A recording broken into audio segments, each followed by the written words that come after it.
Charlie sits playing his guitar in an attempt to keep his mind off the worsening withdrawal symptoms he is experiencing from his heroin addiction.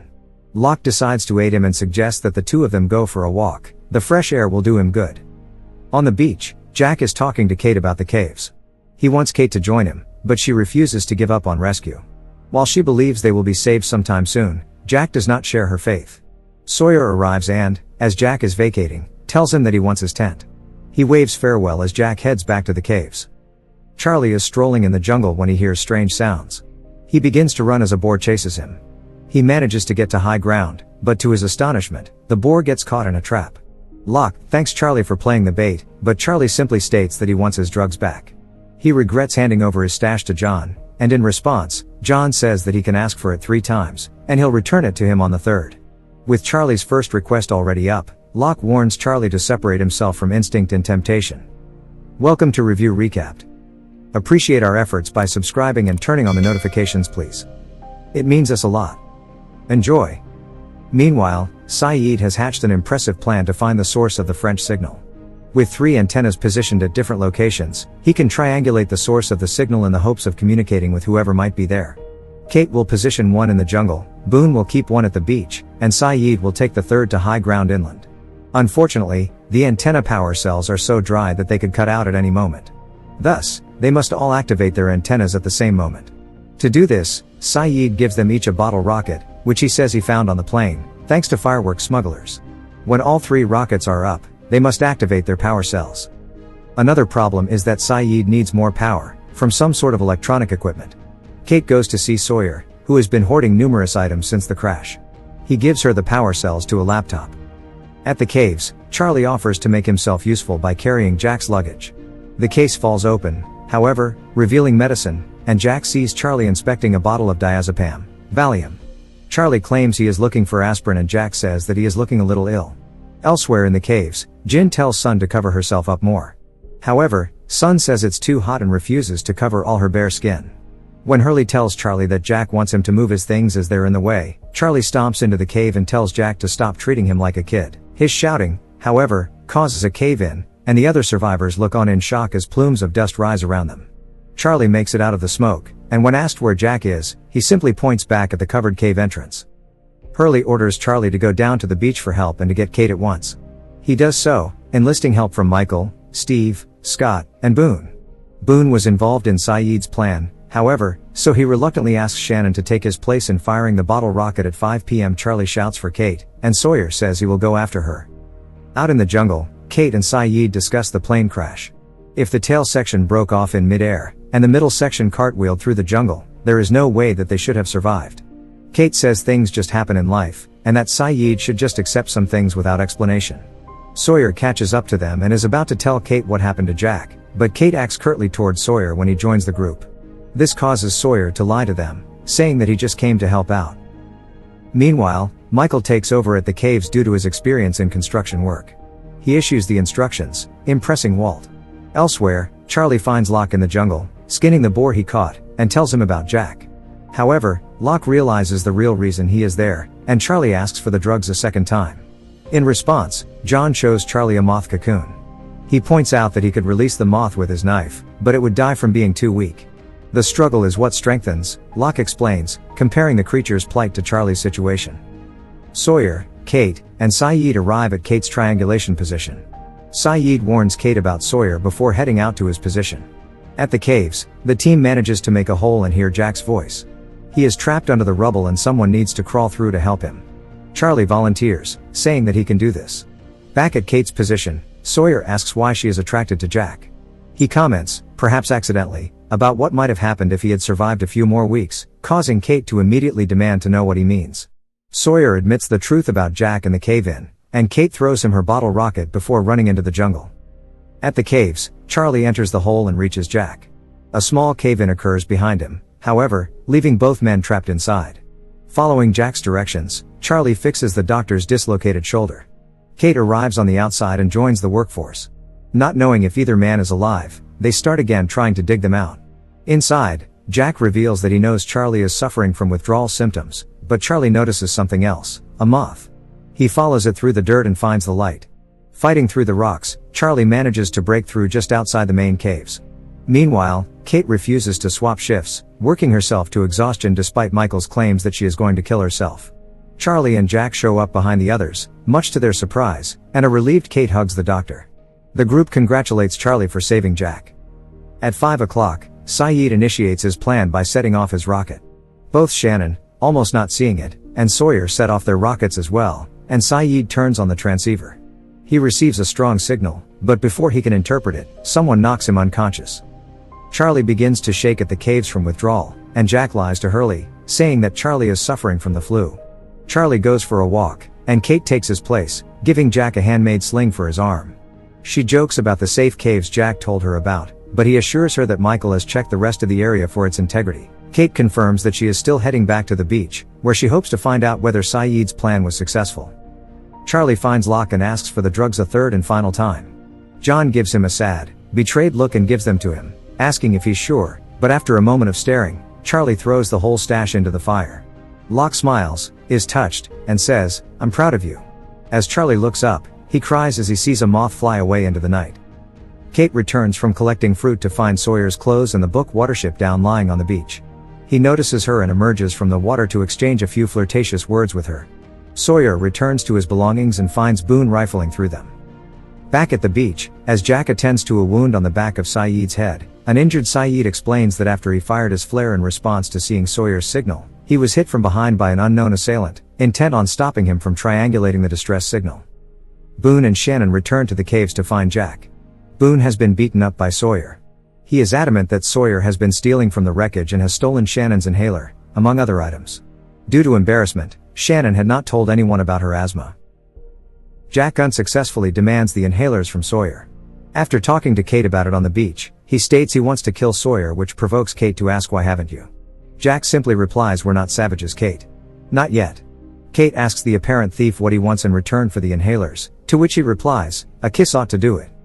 She mentions Sawyer's delicate treatment of his letter as proof of his humanity, and out of anger at Kate for knowing about it, he tells her to read the letter out loud. The letter is addressed to Mr. Sawyer and explains that Sawyer had made out with the letter writer's mother and stole all his father's money, resulting in the father killing his wife and himself. This is later shown to be not completely truthful. As Sayid tries to figure out who struck him, Locke says he was skinning a boar at the time of the attack. He then suggests that Sawyer is the culprit, since he is doing well for himself on the island, hoarding other people's possessions, and also seems to dislike Sayid. Meanwhile, Shannon is beginning to have trouble breathing, due to her lack of medication and panic resulting from this problem. Jack tries punching answers out of Sawyer, but he stops when he sees others' disapproval. Then with Jack's approval, Sayid ties Sawyer to a tree and tortures him for answers, revealing that he has tortured people many times before. Sawyer finally agrees to give up the inhalers, but only to Kate. He again says he will hand over the medication if she kisses him, which she reluctantly does, only to find that he does not have the medication after all. Kate slaps Sawyer, and an enraged Sayid attacks him, stabbing him in the arm and hitting an artery. Luckily, Jack is there to stop the bleeding and save Sawyer's life. Sawyer wakes up on the beach with his arm bandaged up, while Kate looks on. She explains that she figured out from the bicentennial label on the envelope that the letter was not written to Sawyer, but by him to another man. He tells Kate that after a con man ruined his family, he ended up becoming a con man himself, so he took the name Sawyer as an alias. Sun has created a plant remedy of crushed eucalyptus leaves retrieved by Michael, which improves Shannon's breathing. Meanwhile, Charlie convinces Claire to move to the caves by bringing her to pretend peanut butter. Despite a plea from Kate, Sayid sets off alone to explore the island's shoreline, disgusted with himself for breaking a vow never to torture anyone again. Before leaving, he kisses Kate's hand and says, "I hope we meet again." Further along the coastline than any other survivor has ever been, Sayid sits looking at his photograph of Nadia. He notices something out of the corner of his eye, and moving closer discovers it is some kind of electrical cable. One end leads into the ocean, the other into the jungle. He decides to follow it into the jungle. The cable he follows soon leads underground, and near it is a set of traps. Dodging the first one, Sayid is caught off guard by another, which pulls him upside down by a rope. Trapped for hours, Sayid prays for help, but it is not until night that he hears some kind of response in the jungle. He is cut down by an unknown figure and faints. At the main beach camp, Jack changes Sawyer's bandages amongst a barrage of insults. The con man comments about Kate being interested in him, prompting Jack to leave. He goes to Kate, who worries about Sayid, who has been gone for over 2 days. Jack reassures her, saying Sayid is a trained soldier who can look after himself. Later, Saeed begins to come around to hear a voice asking, "Where is Alex?" in a variety of different languages. The stranger who had cut him down is revealed as a woman, and she shocks Saeed with an electric current, ordering him to reveal what he knows about Alex. Jack treats Sullivan for a rash, dubbing him a hypochondriac. Hurley thinks that everyone is too tense and they need something to help them unwind. Locke returns to the caves with Ethan, another survivor, after hunting for food. They found a variety of luggage items during their scout, and Hurley offers to look through them for anything useful. The commotion wakes up Walt, who asks Locke if he can hunt. Michael overhears and orders Walt back to bed, just as Hurley discovers something in the bags which puts a smile on his face. Saeed pleads that he doesn't know who Alex is, and explains about the plane crash. When he comments about the distress signal he picked up, and how it was 16 years old, the French woman stops, asking if it has been that long. However, she still believes Saeed to be lying, saying she knows what he is. The next morning, Saeed looks around to realize that he is in some sort of dugout tent. He sees a jacket with the name Rousseau on it, the French woman's name. She talks about her distress signal, and how they now control it. She found his name on the envelope he carries with Nadia's photo inside. She refuses to believe his story, asking why if there were so many, he would leave everyone for isolation. He says it is because of something he did, and when asked about Nadia, he says that she is dead. Rousseau believes him. Michael and Jack make plans to split the drinking water to make a shower facility. Their discussion is interrupted by Charlie, who takes them to see Hurley. Hurley has built a golf course to help everyone to have some fun in their life on the island. Rousseau shows Saeed a music box, a symbol of love and comfort to her from her love, Robert. However, the box has been broken for many years. Saeed says that he might be able to fix it if his hands are freed, but Rousseau seems to ignore him, sending a rusted syringe. She then injects him. Saeed regains consciousness, and Rousseau apologizes for using the sedative. She moved him so he could fix the music box. He agrees to work on it, in exchange for her name. Danielle tells Saeed about how her science team experienced malfunctions during a storm in the Pacific. Her ship was breached and crashed, and her team made camp on the island temporarily. After 2 months, something occurred, causing Rousseau to make the distress signal which stated that it had killed them all. Danielle explains that the others were the carriers, and that though she had never met them, they whisper in the jungle. Saeed doesn't believe her. To Danielle's delight, Saeed manages to fix the music box, but as soon as he asks if he may go, the music stops. She tells him she needs him and he is not safe. Just then, a roaring sound is heard outside. She heads out after it, despite Saeed's warning that it might be the monster. "There's no such thing as monsters," says Rousseau as she leaves. Saeed manages to break free from his chains, and after grabbing a gun, as well as copies of maps and diagrams, he makes his escape. Saeed and Rousseau cross paths as Saeed is trying to escape. They point their guns at each other, and Saeed pulls the trigger. To his surprise, however, he finds that the firing pin has been removed.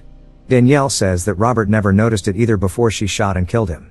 Saeed can't believe that she would shoot someone she loved, but Rousseau claims he was sick, just like the rest of her group. She could not afford to let whatever hurt them escape the island if rescue would come, and so seemingly killed everyone close to her. She tells Saeed that she can't let him leave. After years of solitude, she doesn't want to be alone. Saeed decides to tell Rousseau what was written on the back of the photograph of Nadia: "You will find me in the next life, if not in this one." He knows what it was like to hold on to someone, but the more he held on, the more he isolated himself. He believes that the only way off the island is with his friends' help, so he needs to return to them. He asks if she wants to join him, but Danielle declines. Before she leaves, she advises Saeed to watch his people very closely. Saeed shouts after her, "Who is Alex?" She answers that Alex was her child. Jack and Michael give in to Hurley's infectious enthusiasm, playing a round of golf. The survivor Jack previously treated arrives, forgetting all about his ailments with the prospect of playing the sport. News spreads of the golf course, and many are surprised to hear the serious doctor is among the players. Sawyer jokes to Kate about it and passes up the opportunity of accompanying her to the course. Kate and Jack mildly flirt as they talk about how the golf course is making everyone feel safe. Walt arrives, noting that Michael had left him at the caves alone. Michael offers to let Walt have a go, but when it is his turn, he disregards his son. Jack prepares to capitalize on Charlie's failure and win the game, as the other survivors begin to bet commodities on the outcome. Sawyer arrives, offering some bounty of his own, causing everyone to be on edge. The group begins to accept him, however, meeting his bets. As Saeed treks back through the jungle, the wind shifts, the sound of the monster is briefly heard, and he begins to hear whispers. Hope you enjoyed it. Turn on the notifications to watch what happens next.